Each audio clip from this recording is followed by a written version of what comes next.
E aí, galera da radiologia, a gente vai iniciar o estudo de exames contrastados. Primeira coisa que a gente tem que entender é que o exame contrastado, ele vai ser um exame radiográfico. A diferença é que a gente vai utilizar um meio de contraste. E por que a gente usa isso?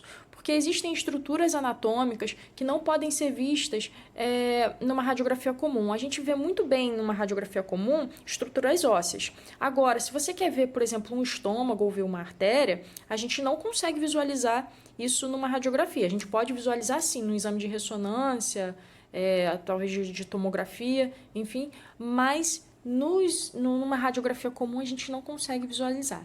Então a gente precisa utilizar um meio de contraste para poder contrastar, destacar essas partes anatômicas.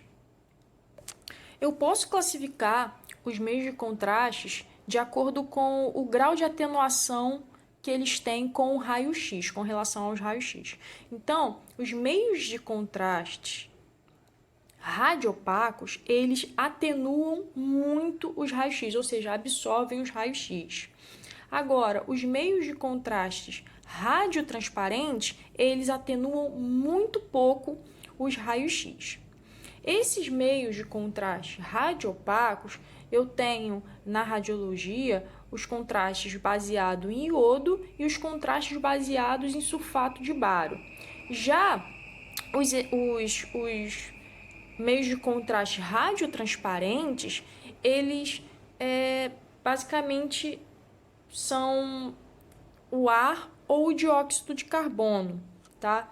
Então, são duas formas aí da gente observar os meios de contraste. A gente tem contraste radiopaco, que no caso é o iodo e o sulfato de bário, e o contraste radiotransparente, que é o ar ou o dióxido de carbono. Um meio de contraste radiopaco, como o iodo ou sulfato de bário, eles possuem algumas características. A primeira é a atenuação muito grande dos raios-x, ou seja, a absorção dos raios-x. Isso se dá porque eles possuem em seus átomos alto número atômico. Quando eu digo átomos de número atômico elevado, de número atômico muito alto, são átomos robustos, fortes, densos, então eles conseguem barrar os fótons de raio-x. E eu posso chamar esses meios de contrastes radiopacos como agentes positivos, porque eles aparecem na cor branca clara numa radiografia. Agora, quando eu falo de meio de contraste radiotransparente, que é no caso do ar ou do dióxido de carbono, eles possuem baixa atenuação dos raios-x, ou seja, o raio-x passa com muita facilidade por esse meio de contraste. Isso se dá porque eles têm um baixo número atômico, os seus átomos de suas moléculas possuem um baixo número atômico, ou seja, os átomos eles não são tão robustos, não são tão densos, então os fótons de raio-x passam com muita facilidade e não são absorvidos tanto quanto um osso, o iodo ou o bário conseguem absorver. Então, são as pontuações básicas sobre esses meios de contraste. Esses meios de contraste radiotransparentes eu vou chamar de agentes negativos, porque na imagem eles vão aparecer na tonalidade escura, na tonalidade preta. Esses meios de contraste eles podem ser administrados no corpo do paciente de várias formas. Então, eu tenho a primeira forma, que é a forma oral. A forma oral, o meio de contraste, ele é administrado pela boca, tá? Pela ingestão do contraste pela boca. Eu tenho também a via de administração parenteral, que é por injeção, quando o contraste é aplicado pela veia ou pela artéria.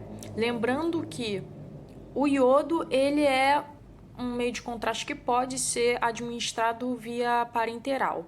Já o sulfato de bário, em hipótese alguma, deve ser administrado via parenteral no paciente, porque você mata o seu paciente. Então, o iodo, sim, o iodo é um meio de contraste que pode ser administrado via parenteral.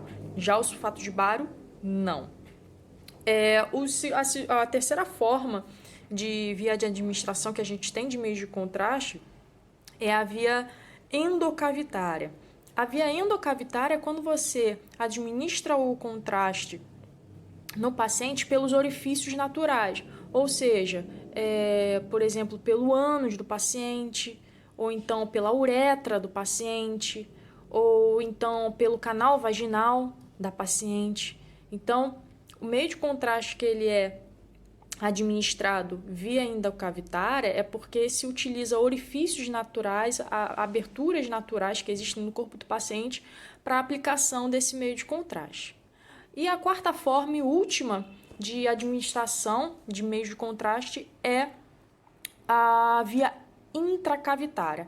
A via intracavitária, ela é o seguinte: para chegar numa cavidade, você vai precisar ou usar injeções ou usar fístulas para alcançar atravessar essa parede da estrutura anatômica e alcançar essa cavidade. Então, por exemplo, se eu tenho vamos dizer, o estômago, então você pode fazer uma fístula no abdômen do paciente, ou seja, uma aberturazinha, e atravessar a parede do estômago, colocar uma sonda para injetar um meio de contraste. Isso é só um exemplo, tá, pessoal?